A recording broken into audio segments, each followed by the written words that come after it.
5 o'clock. 5 o'clock. Gonna do this one more time in amongst my mess. So my stuff. Slowly getting my gear ready to go onto the trailer, and then I'm out of here. So let's go up top and see what's up today.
Whew. I think it's about, by now, it's probably about 10 after 5 in the morning, September 12th.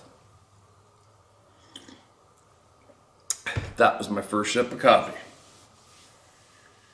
I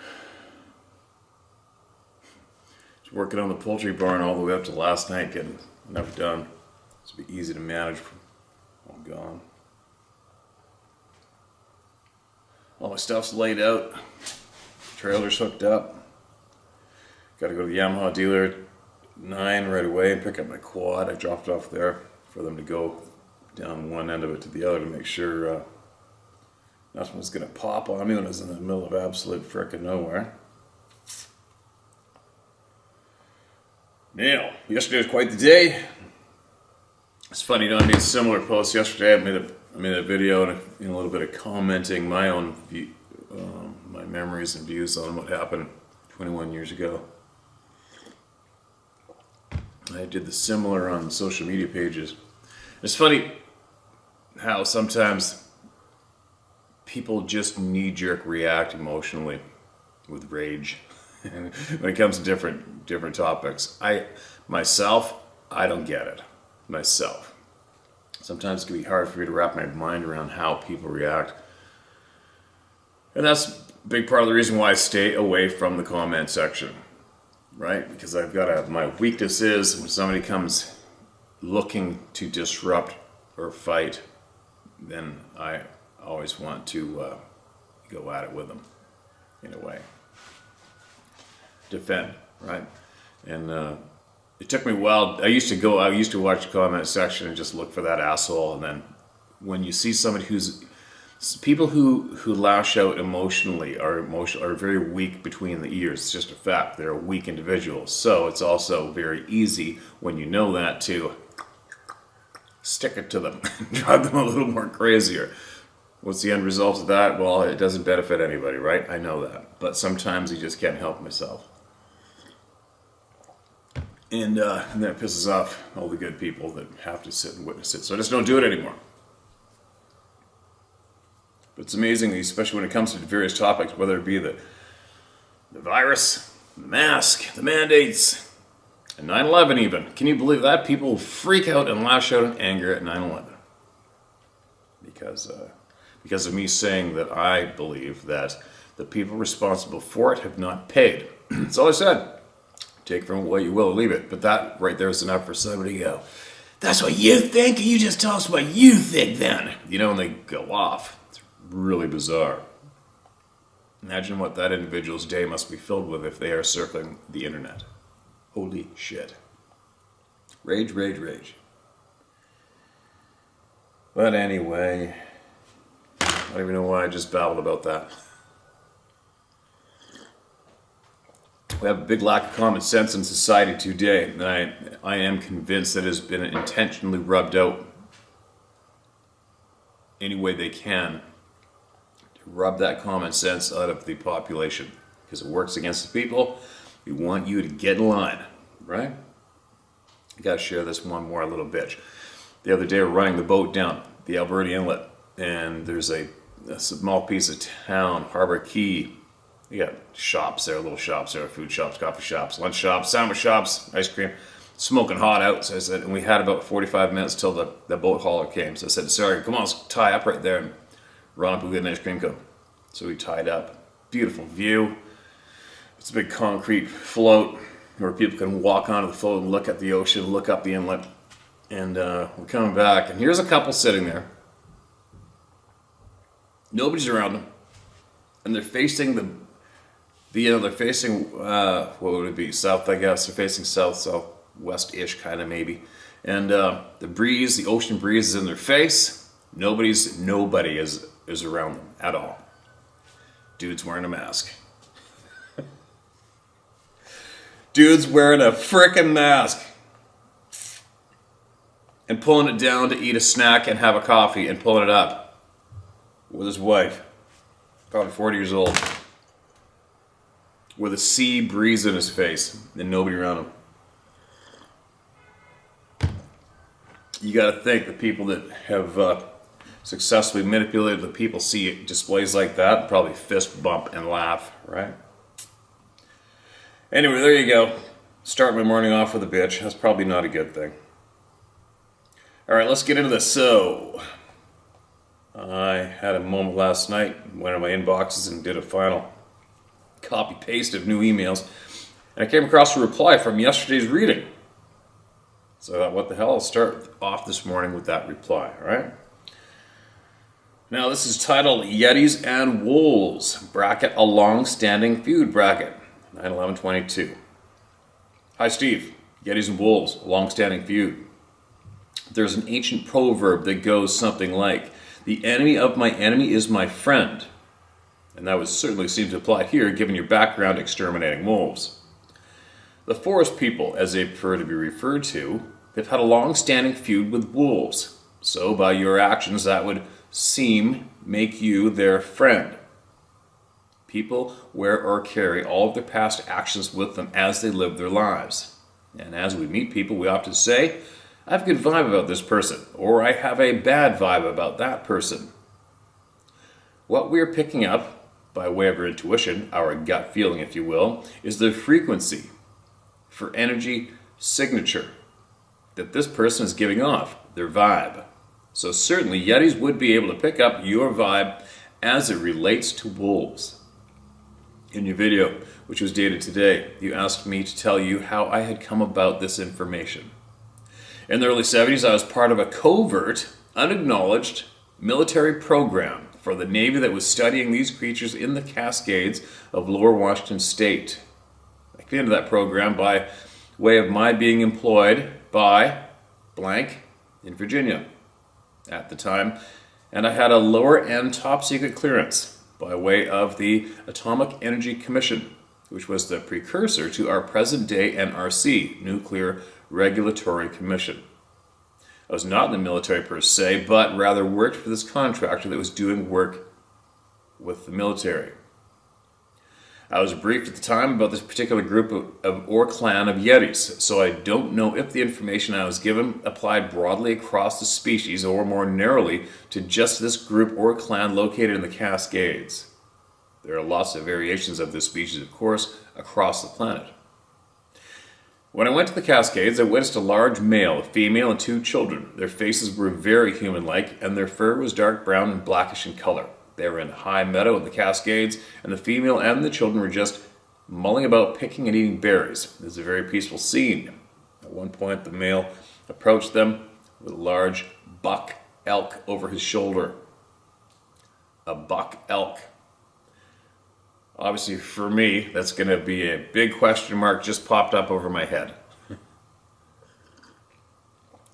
No one calls a bull elk a buck.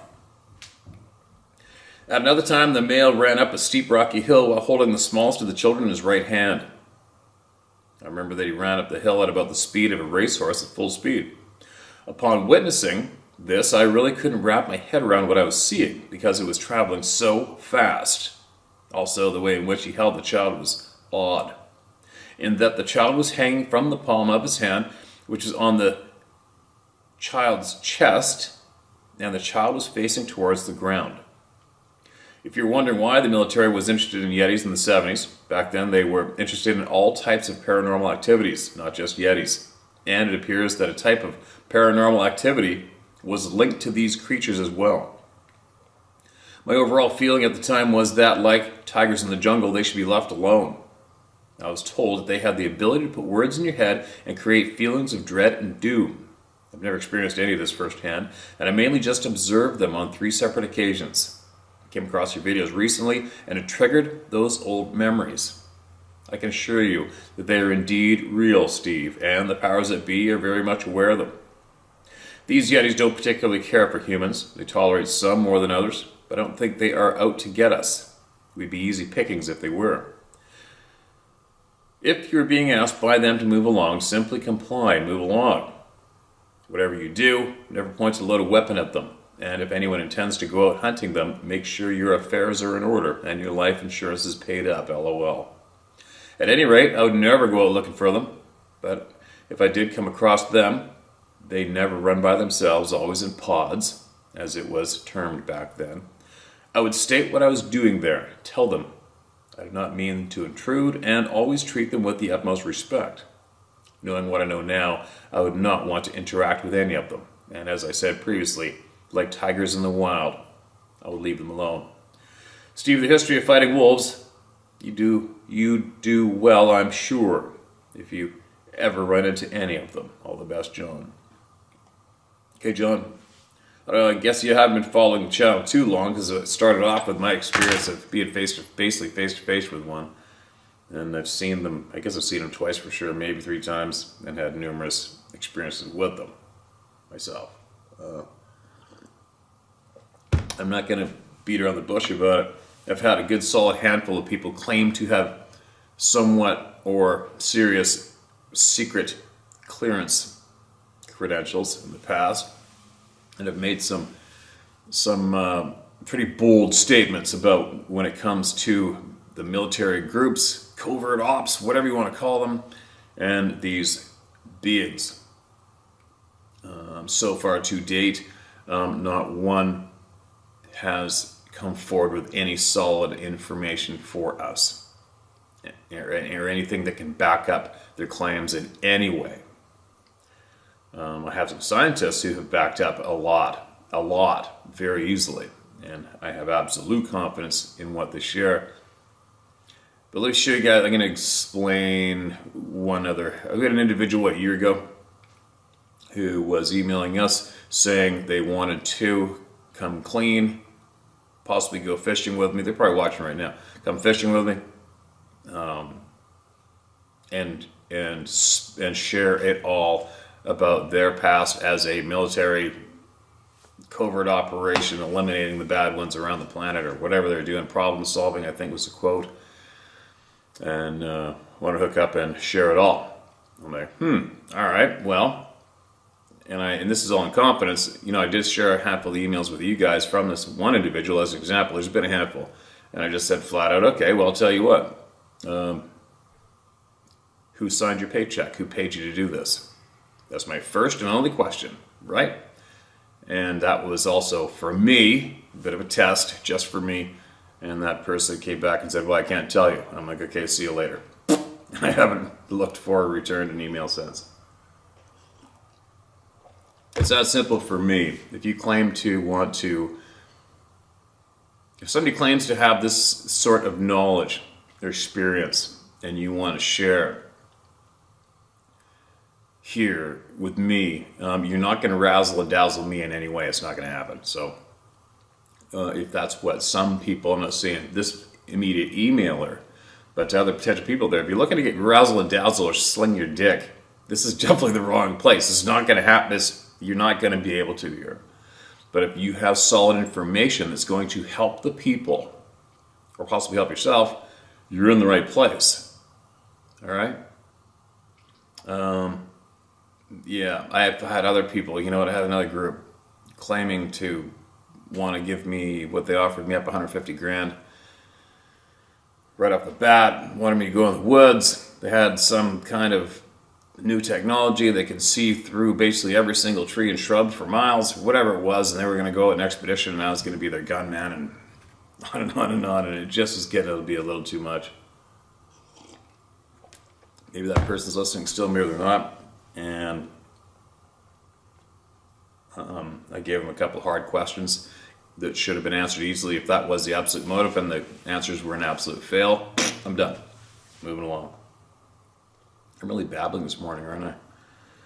Anyway, getting back to this original emailer. All right, so from what you know now, quote, from what you know now, end quote, in this email. You wouldn't want to go after them, etc., etc. All right, share with us what you know. Share with us what you know. Share with us what you experienced. Share it. Give us something. Give us something that's going to answer a lot of questions for the people. And no, there is nothing you can say here that will encourage people to go out and hunt them down. It's not going to happen. It's not even half of a worry. Okay? And as anyone knows who is familiar with these beings, any simple human being that decides they're going to go grab a rifle and go hunt down a Sasquatch, it's just not going to happen. We already know that we are absolutely outclassed. That is not an issue. It's not and never will be. And that's coming from a professional lifelong hunter, okay, who lives in the heart of ground zero for these beings most of the time, anyway. But anyway, if what you have shared with us is true about your past history of these things, these beings, you will have a piss load more of information that you could share with us. So, why don't you? Or not. Anyway, here we go. Moving along. Who we got? Let's get down the list. We got to get back. Yesterday was a recent emails in. We got to get back way down at the bottom and find some people who have been patiently waiting for too long. And here's one here. My experience with Saturday. Hey there, Steve. I want to say thank you for doing this, for all of us who have had these experiences. I'd also like to thank you, David Plies and Scott Carpenter, for doing what you do. It allows for truth to be found and spread. Y'all are very brave men. My name is Joe Christie. I'm a young man who loves the outdoors. It is the only reality that is true and the only one that exists. The clown world that everyone else likes to reside in is a false illusion of what reality is. That illusion will only last for a finite amount of time, and it is starting to show. I never thought I'd be writing this sentence, but perhaps by the time you read this, it'll have been 3 years since the start of the lockdowns. I used to be the guy who laughed at anyone who talked about Bigfoot/Sasquatch and thought they were real. I'm not that guy any longer. I happen to be one of the many in the club of no return. It all started when I was living out in Colorado.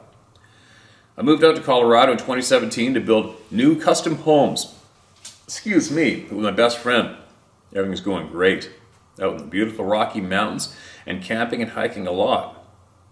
There happened to be a really nice spot that my friend and I would camp at that belonged to our boss.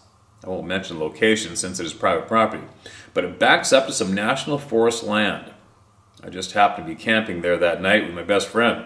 We were the only two people out there at the time. His uncle or boss come out to visit us earlier in the day, but eventually left around 9 p.m.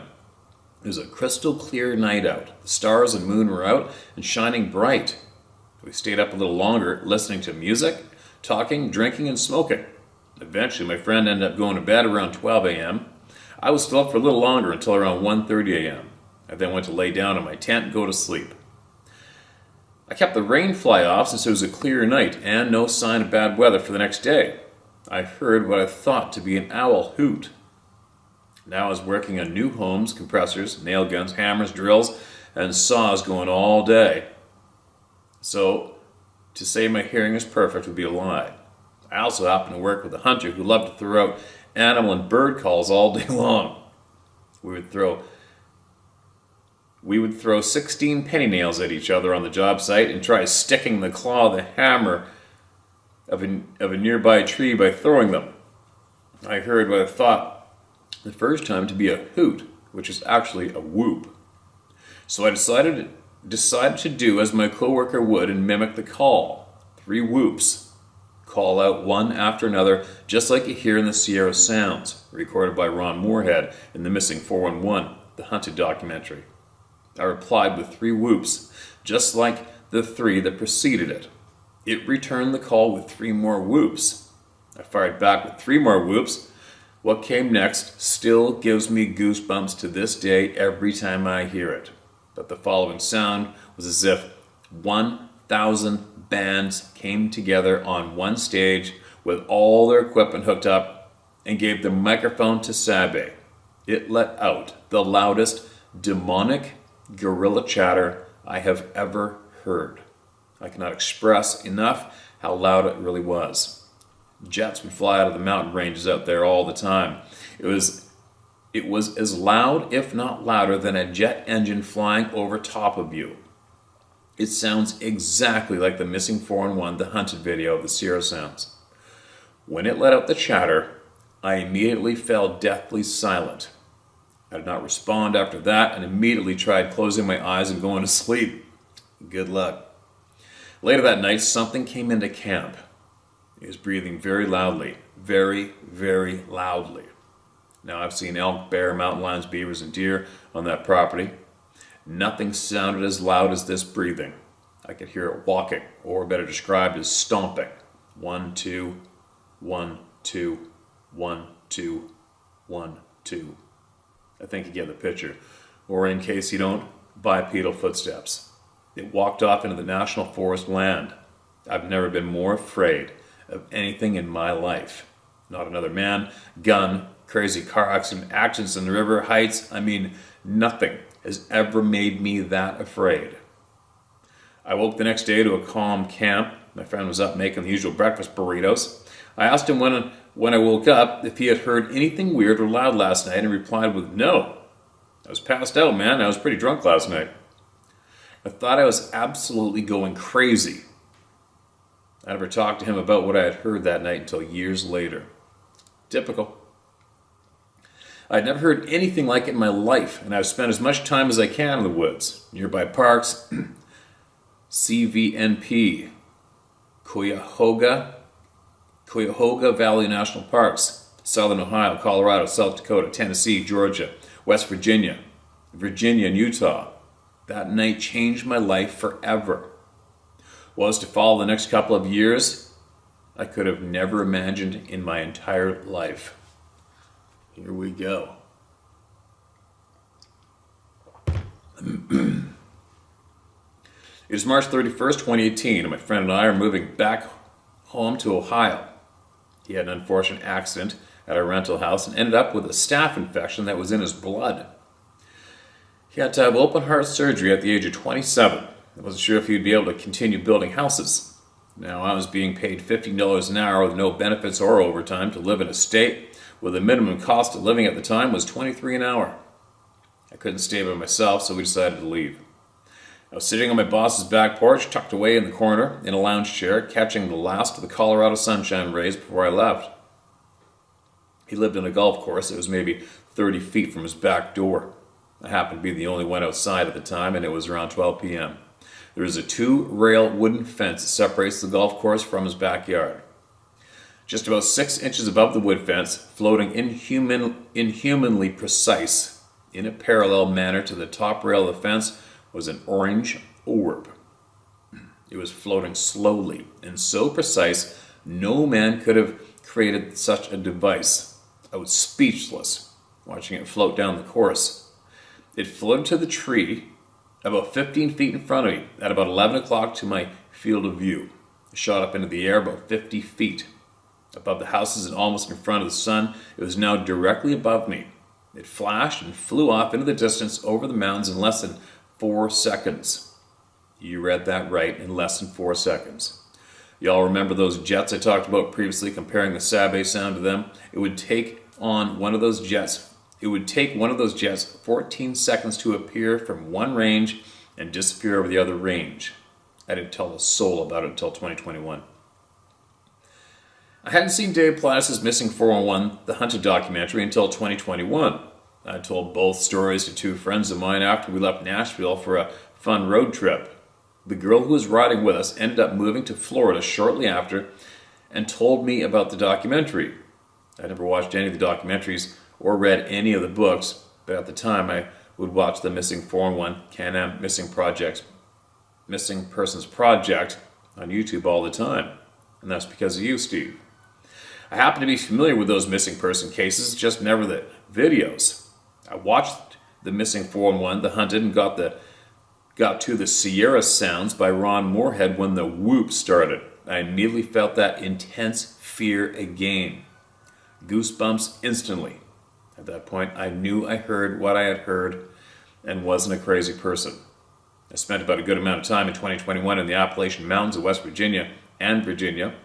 Boy, I had no idea how many experiences I was about to have, but they stacked up quickly and consistently. So far, the other experiences have been in just West Virginia. I won't mention the parks, but if you live in West Virginia, you already probably know what parks I've been visiting. Smoke Hole Caverns. Been there? I've been there.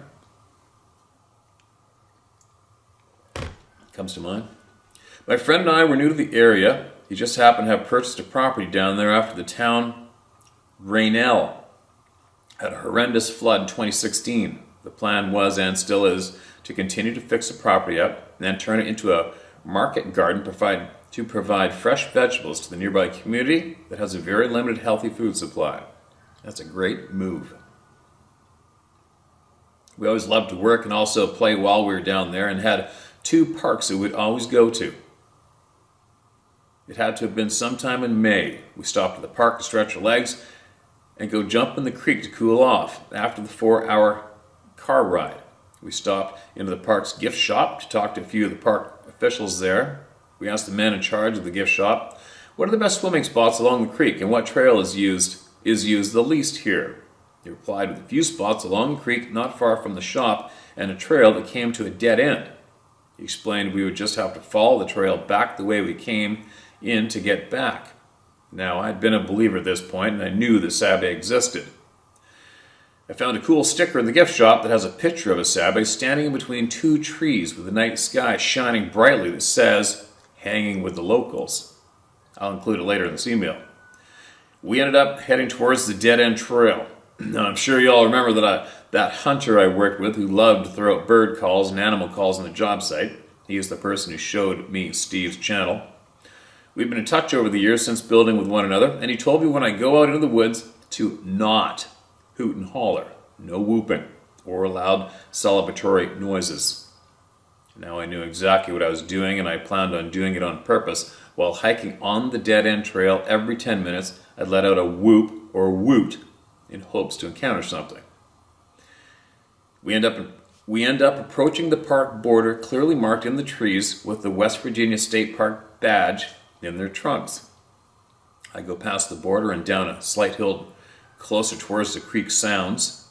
Now I was probably only 20 feet past the border when my friend tells me, "Yo, Probably not a good idea to go past the border. You don't know whose property that might be. We're new to town and I don't want to end up getting shot for trespassing on someone else's property. I replied with, "You're right," but my back was facing him. As I go to turn around, I hear a female voice call out my name, Joey. Now I was pretty sure I didn't hear that with my ears, and instead it came from inside my head. I froze as soon as I turned around. I looked up at my friend and I asked, "Did someone call your name?" Notice how I said his name. I didn't ask, "Did you hear that? What was that? Someone calling my name out there?" He replied with, "Yeah." We started running out of there so fast. We got to the car and I told him why I was whooping and wooting while we were walking down that trail. He told me, "I was wondering why you were doing that, but I didn't want to ask." Now, I had not told him of my experiences yet and had never asked him if he believed in Bigfoot/Sasquatch. That night I told him and showed him the Missing 411 The Hunted documentary. Quick side note, whenever I ask people, I just ask people, what do you know about Sasquatch, if anything? Do you know anything about them? And I rub out the belief word. Jump to June. We end up heading down to the mouth of the creek where it flows into the New River. A bunch of us guys had all camped at this area 2 years prior to visiting the place again. It's a pretty popular camping spot for locals and tourists alike. Once again, we're out in the creek taking a bath since there was no running water at the property yet. We had left about mid-afternoon, and after working on the apartment for 2 days, we always end up bringing snacks, smoking supplies, and water to drink when we go out for hikes. We ended up hiking up the creek a little ways and hung out on a large rock and swam most of the day there. It was about 6:45 p.m. The sun was about to start setting behind the mountains, but we still had plenty of daylight left. We hung out in that spot until the sun was completely behind the mountains and decided to hike out back to the car. We ended up jogging most of the way back. Now, if I had to guess, there's probably about 300 yards back to the parking lots from the flat gravel trail we were on. I was running side by side with my friend, and I had a large, and had a large metal water bottle that I carry everywhere. We round a bend of the trail, and all of a sudden, a quarter-sized rock hits me on my left elbow, carrying the water jug, and bounces off my elbow and hits the jug, making a gong-like sound. Now my friend was to the right of me. The rock hit my left elbow. I'm 5'11". To think a rock could have come up from the trail and hit me directly in the elbow doesn't seem very likely. I'm not saying it isn't possible. God knows damn near about anything is possible, but really, really, really unlikely. We get back to the parking lot and there isn't a soul to be found. No cars, no bikes, no motorcycles, people camping or walking. No one but just the two of us. What threw that rock at my elbow? I think we all know what threw that rock at my elbow on account of hundreds of stories of the same thing happening to people around the world. I mean, we've all probably seen the video of Steve getting hit with the rock as he is just sitting there telling us stories. Now on to the last experience. It was mid-July and hot. My friend and I are driving back down to the property in Raynell, and I decided to stop at the state park to go for a swim. It was about a 4.5-hour ride down this time, and we were excited to cool off in the creek. We take the furthest trail down past the water mill and head over the bridge and hike off trail for what seems like a good quarter mile. We find a spot in the creek we can swim a bit and a nice large rock to set all our supplies on. We hang out there for an hour or so and head further downstream to another swimming spot where you can submerge your whole body and keep your head above the water. We must have spent 3 hours there. We had left our supplies back on the large rock, so I decided to go back and get them so we could have a few snacks and take a smoke break. Come back to our new spot, and we pick out a rock to hang out on. We were slamming the snacks and just sitting there talking, passing the smoke pipe back and forth. I start to hear voices downstream. If I had to guess, maybe 10 or 20 yards, out of sight, but not out of earshot. I remember my friend and I asking each other what we thought they were talking about to each other downstream. We stopped talking and decided to listen. Boy, oh boy, was I in for a surprise. Like I said, my hearing isn't the best, but I could clearly hear them talking. Just that the conversation didn't sound like any language I have heard before, and yet it was a conversation. A complex dialogue between the two beings, just as if Sam and I were talking to each other only moments before. Now, I'm not a language expert by any means, but foreign languages have always come easy to me. Now, maybe that may be the dumbed-down version of education that we obtain in public schools, or I just excel at them. I've heard many languages spoken throughout our world: Russian, Arabic, Portuguese, Spanish, Italian, German, French, Japanese, Chinese, Latin, and so on, and it didn't sound anything remotely like those. It sounded primal, native, short syllables. When I realized what I was hearing, you can guess a shock of fear went down my spine. Once I had that shock, I told my friend Sam that we should head back to the car. I didn't tell him what I thought I heard until later the next morning. I asked him what he thought he heard. He said, "I almost forgot about that. It didn't sound like two dudes standing there talking in English. It was almost native sounding, and then it was definitely between two beings." I end up telling a few friends here in Ohio about the story, and when I retell it, I purposely change the wording when I tell it. Quote, "I remember hearing like a Japanese chattering," end quote. And Sam interrupted and corrected me and said, "No, it was more like native sounding, small syllables in a conversation, not like chatter." It confirmed to me that he really did hear it, and that he does still remember it as clear as day. So far, those have been a few of my experiences. I left out another orb story in Utah, and what I'm still not sure about, but the more I think on it, the more I believe there was a sabbath in a park right next to the neighborhoods of where I live,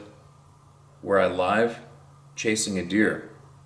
Right next to the neighborhoods of where I live, chasing a deer. Sorry, there's no comma there. Sorry. Now, the deer was running around and had seen us, but stopped when it saw us, and something of which I did not look to find out was what I was hearing, because I'm almost 99% it was bipedal footsteps running away from us towards the cliff and river down below. I didn't want to alarm my friend at the time, but he was there and saw the deer as well, and more likely heard the footsteps. It had to have been at least 3 a.m. New Year's night. It wasn't crashing through the woods either. Just the footsteps are all that could be heard. I'm going to try to hang out there and see if they live in that nearby park. I'll keep you posted on any new experiences I have, but I'd like to end with this. I love the stories brought to us by the Owl Man and the Diary of Ash, Catherine in Florida, who lived on the 60 acres with the Savvy family, and the more recent podcast of John Blatt. I plan on making contact with these beings. If they are in fact the original race to live here and our DNA is 97% shared, then in my mind they are us. Maybe they try to scare us away because, as they have seen, we are quite the violent and destructive race. God, are we ever. Are we ever. Maybe if shown kindness and generosity, they may grow to like me. Maybe they'll just, in turn, eat me, and I'll never be seen again. Only time will tell. As far as I can tell, it would be a far better life than the current tyrannical one we live in. To all my brothers and sisters out there, be kind. Love one another. The only people who give a shit about us is us. If you think the ones who are in power give a shit about us, you'd be very mistaken, as you can currently see. For those of you in the know, I'm truly sorry for what is going on. It seems to get worse day by day. You know what is coming. It is about to turn the world upside down. We are the only ones who are capable of preventing that. Stay strong, healthy, and connected to one another. Joe Christie. Quick note for me.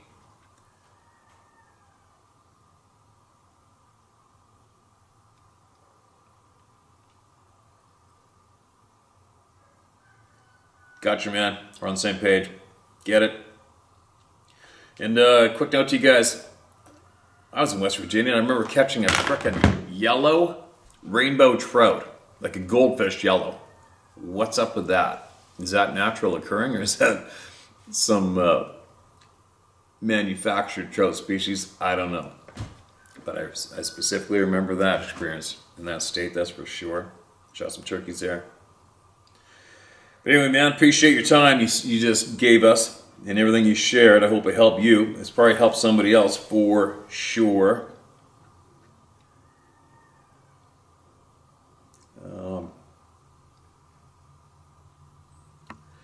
I got another one here. And like you say, sorry, I'm reading. You're going to go look for those things intentionally and try to make friends with them. Just be aware that there's a very, very good chance that shit will start happening around your home from that point on, and you won't be able to stop it, and you may or may not like it at all. And next thing you know, your house is getting banged on nonstop, or shit's going missing, or pets and animals are getting taken or murdered, right? You never know. Careful what you ask for is all I'm saying. Starting to get light outside a little bit.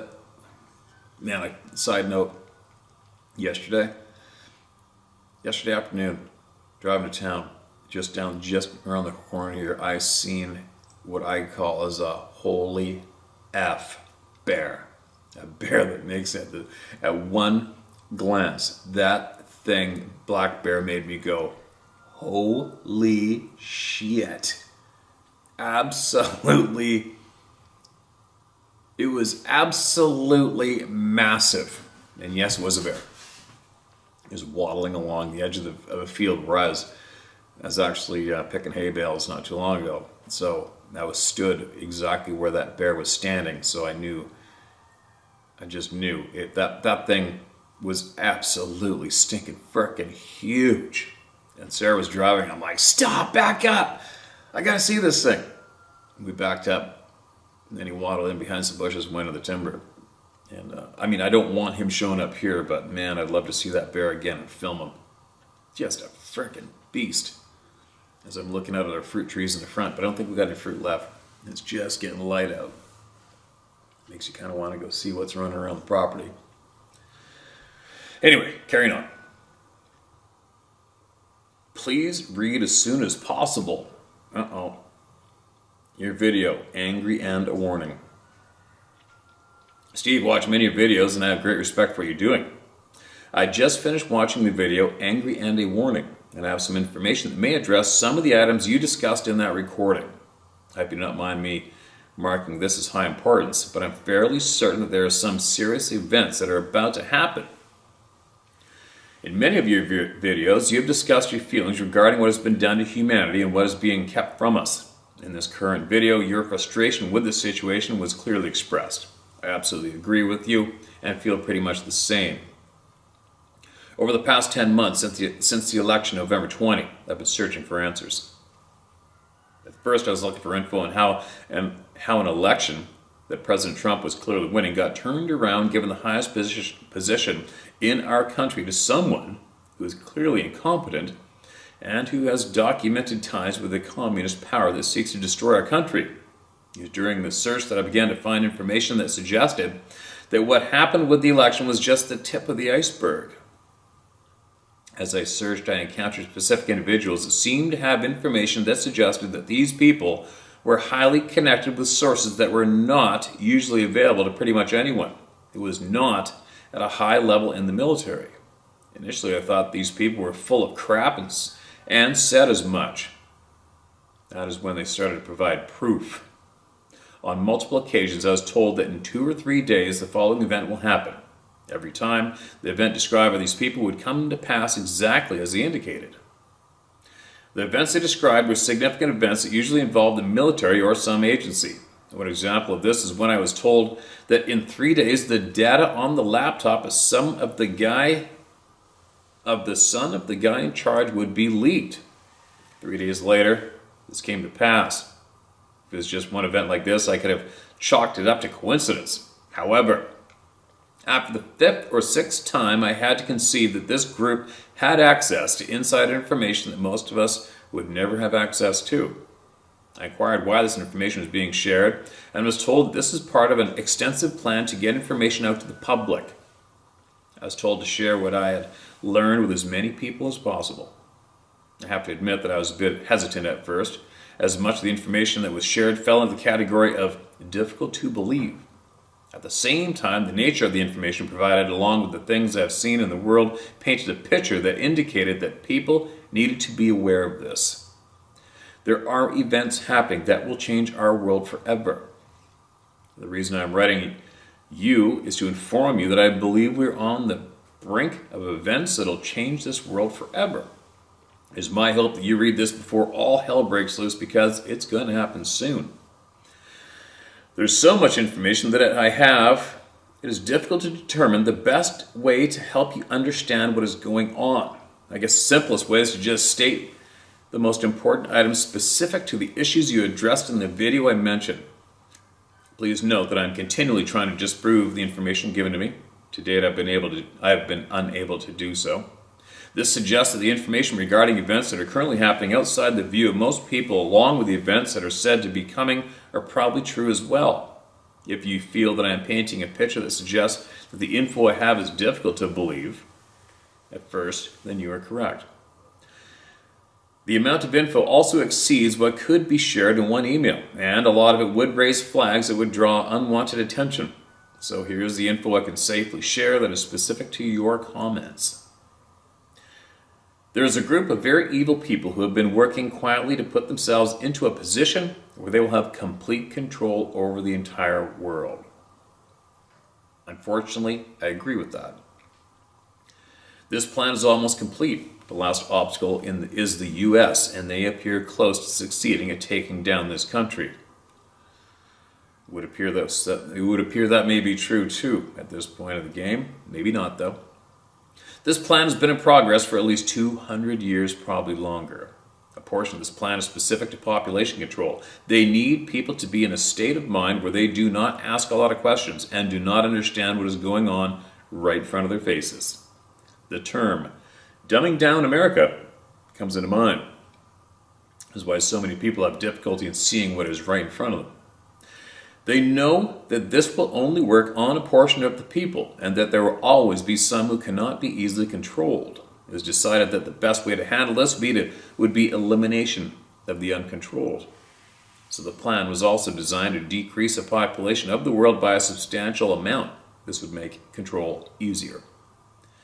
A recent illness made its rounds in the world. This is not an accident, nor is it what they say it is. The therapy for this is the real problem and is part of the previous mentioned portion of the plan. Your frustration with those who suppress info is how many of us feel. The things listed above are not going unchallenged. There are good people who are actively fighting against what's going on. This conflict is currently happening behind the scenes. I do not believe it will be hidden from the people much longer, as it is already spilling out into different places around the world. We are already in the third great conflict, but so far it has involved battles that the general public is unaware of. It is my belief that this is going to change very soon. It is also my belief that the good guys are winning. While this global conflict may move into the public arena soon, information suggests that it will not last long. I know the picture I paint looks pretty grim. I would not share this information if I did not believe it to be true beyond any possible doubt. I am a puzzle solver, and I know how to find holes in pretty much anything I deal with. As I mentioned before, I'm still trying to find the flaws in the info that was shared with me. I still cannot find any. Now comes the good news. When we achieve victory, and I'm confident this will be the case, there are things planned for this world that will transform our way of life into what people like you and I have always known it should be. Perhaps then we can make a concerted effort to share the information you have acquired. We may even be able to work towards establishing some sort of contact with the tall man and begin the process of learning more about them. I do hope this reaches you before the shit hits the fan. I also know you may be wondering why I do not use a secure email format to send this to you. Simply put, secure email does not exist unless you're high up in the military. All the services that claim to be secure are like tents designed to keep out the big guys. Every message from every source sent by any method by all but a limited few is recorded for analysis. There's nothing you or I can do to stop that. Hopefully we won't have to worry about that much longer. Please do not use my name if you decide to read this to your viewers. Before you make that decision, I must first issue a word of caution. The vast majority of those that I have shared this information with have responded with the usual lines about conspiracy theories. Even when I go through the step-by-step proof, it doesn't help most of the time. There are those who do come around when they see each bit of proof I have gathered. While your viewers are more open-minded than most, this may still be a bit much for them to handle. It could also damage your reputation, and I know it would result in an increase in the negative emails. I'll leave the choice up to you, but again, please don't use my name. Okay, man, gotcha, Rick. And just so you know, I don't know what's the date on this. This is a while ago. Anyway, Rick, so you know, obviously, I've always made it clear that once you get slapped in the face with the reality of what's really going on just in your backyard, in the forest, and the mountains, if your brain's firing independently in any way, you are going to go, holy shit, we're being absolutely lied to. What else are they lying to us about, right? And then you start digging. And I've been digging for a long time. So basically everything you shared with the people here through my channel, I'm somewhat or even quite familiar with. It's unfortunate. It takes a lot of time though, right? It takes a lot of your time to look into things. Doesn't matter what the topic is. It takes a lot of your time, and you have to have a lot of interest to be able to be driven in the direction of seeking out information for yourself. It's a lot of time. And the way society is set up today, not too many people have much time for anything but to work. All right?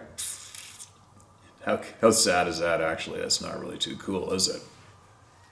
Most people don't have time to even think for themselves or look at information because they have to work so frickin' hard just to put food on the plates. But anyways, it is what it is. There is shit going on the planet, without a doubt.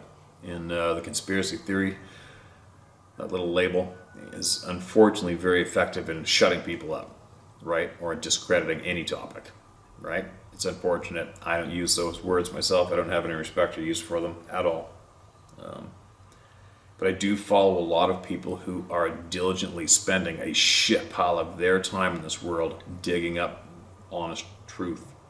And yes, there is a lot going on the planet right now. And there's some evil sons of bitches out there. I'll tell you what. Some evil sons of bitches. But anyway, I have a funny feeling at this point of the game. I got a phone call with a friend of mine the other day. He's a very intelligent, very successful man, and very frustrated at the displays of sheep in a way that are going on. And I don't preach too much about it. I don't talk too much about it here. I give subtle hints or subtle little statements here and now and then, but the fact of the matter is, I think possibly at this stage of the game, if you can think independently in any way, you are already looking into the truths, right? And I think it's pretty hard to push it on people who are just walking around a cloud, just like I feel it's hard to push this topic on the general public. And that's why I don't ever say, hey man, like, subscribe, and share the channel. Share a channel about the honest truth about Sasquatch to the general public when most people are trying to figure out how to make their best TikTok movie, right? This just doesn't make sense. If you are aware and you can think independently, you're going to find this channel and other channels similar because you're already digging, because that's how your brain fires, right? So it's a tough thing, man. It's a tough thing. It's frustrating. It's a tough thing to dig, gain knowledge, and then it can be frustrating to wonder why the F isn't everybody doing this? How come nobody's listening? How come nobody's aware of this? Trust me, I've been on that path for a long time. I think just to help me but to understand it more and not be as frustrated. I believe that your brain either fires independently or it doesn't. And there's nothing I can do about that, right? I can't go corral up a handful of people who are smart as pickles and you just can't hammer common sense into people that don't have it. From what I've seen so far, I don't know, maybe I'm wrong. Maybe there's somebody out there who is a guru of being able to slam common sense into people who don't have it. I don't know. I haven't seen it yet myself, right?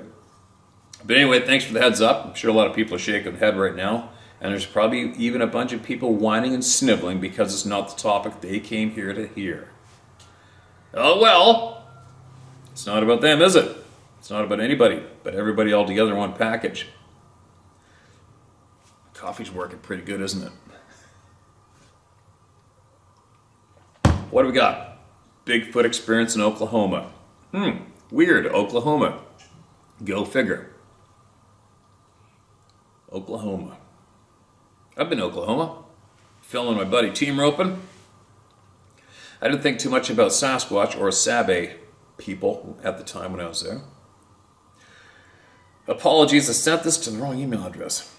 Hi, please keep my name out of this, but feel free to discuss state, county, and nearest town. The reason I want to remain nameless is I promised my dad before he passed that if I tell people of the stories, I would keep our names out of it. I shared this story with another who told the stories, but the more we can get to hear our stories, the better, no? Just call me Oklahoma Dude, please. Okay, dude. I live near a small town named Wilburton. It is in the tail end of the Ozark mountain range. Well outside of Wilburton is a huge state park and wildlife area, and we all hunt there. I always noticed my dad would do some odd things, like every few years he would go elsewhere to hunt, not in our mountain range. He would never tell us why. He would just pick us a place to go that was not near their property on the mountain. Well, we all went hunting one year and we made it to our tree stands well before dawn for deer hunting. Well, every day I had a pair of gray squirrels that would come and play with me in the tree every day. They would hang around and even eat lunch with me.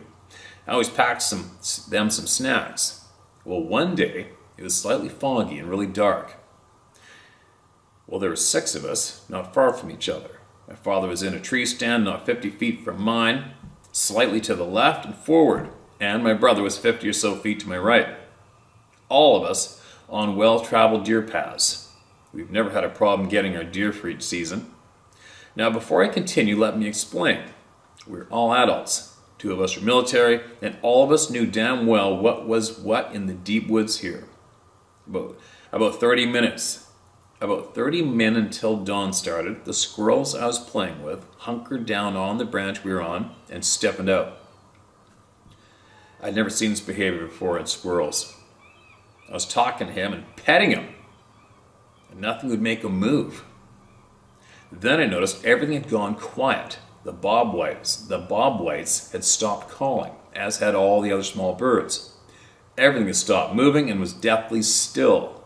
And then the smell hit us. It was like rotten eggs, garbage and skunk all mixed together. It could make one's eyes water from the smell. Then the chatter on the radios went wild. My brother said, something big just came through and I couldn't see it. I still cannot see it. Little man is headed your way. Little man is my brother's nickname for me, as I have a type of dwarfism. But I reached 5 foot tall, the tallest end of the scale to be a dwarf. Well, I heard it, and we all know skunks, badgers, and squirrels can make one hell of a racket in the dead leaves and brush, so I was only thinking it was one of these, and from the smell, I was betting a badger. My dad called, "Kiddo, are you okay over there?" Well, I was looking around without moving much, so maybe I could see what was going on. Then a tree between my dad and me snapped off at the ground and fell. Excuse me. The tree was as big around as my thigh. It was a pine tree.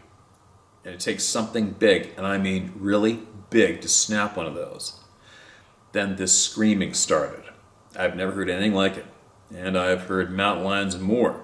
This screaming felt so unnatural that it instantly invoked fear. My brother, who served overseas during wartime, panicked, climbed down from his tree stand, and raced to the house on his four-wheeler. He later told us he realized he was safer in the stand, but he couldn't think rationally after it screamed. He swore. It kicked in his fight-or-flight mode as he ran.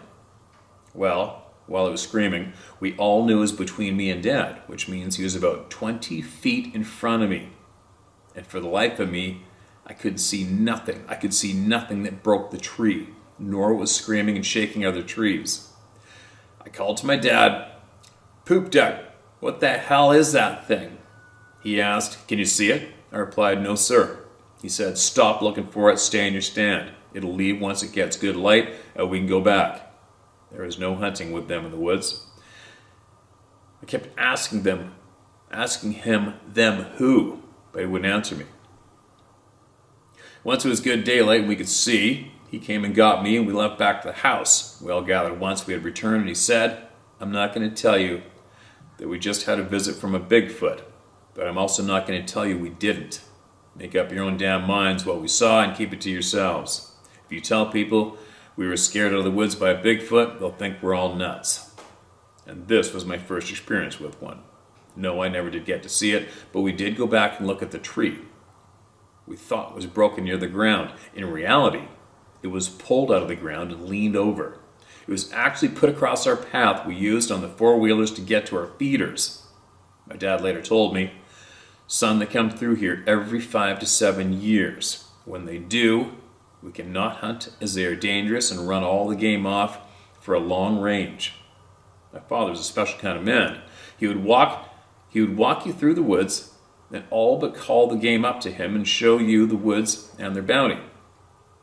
He once told me he had snuck up on one and watched it eat cattail roots. He said that they were ripping them from the ground and biting off the ends. My second run with the hairy man, it was a nice fall month. I was out squirrel hunting. Well, I had found this perfect place to hide and shoot them. I crawled feet first down inside an old hollow log. It was propped up on a boulder. See, in our area of Oklahoma, everything is trees, mountains, and rocks. Latimer County is quite gorgeous. I was pretty close to my limit on squirrels and was hiding, waiting for them to come out, when I heard this loud rustling sound. I turned to watch. It was a large, hairy animal with red-colored hair. I knew what it was. He was ducking under branches and following a deer path. Well, I'm a smart aleck. When he was almost out of my direct line of sight, I whistled. When he turned, and I got a pretty good look at his face, and it was not what I had imagined.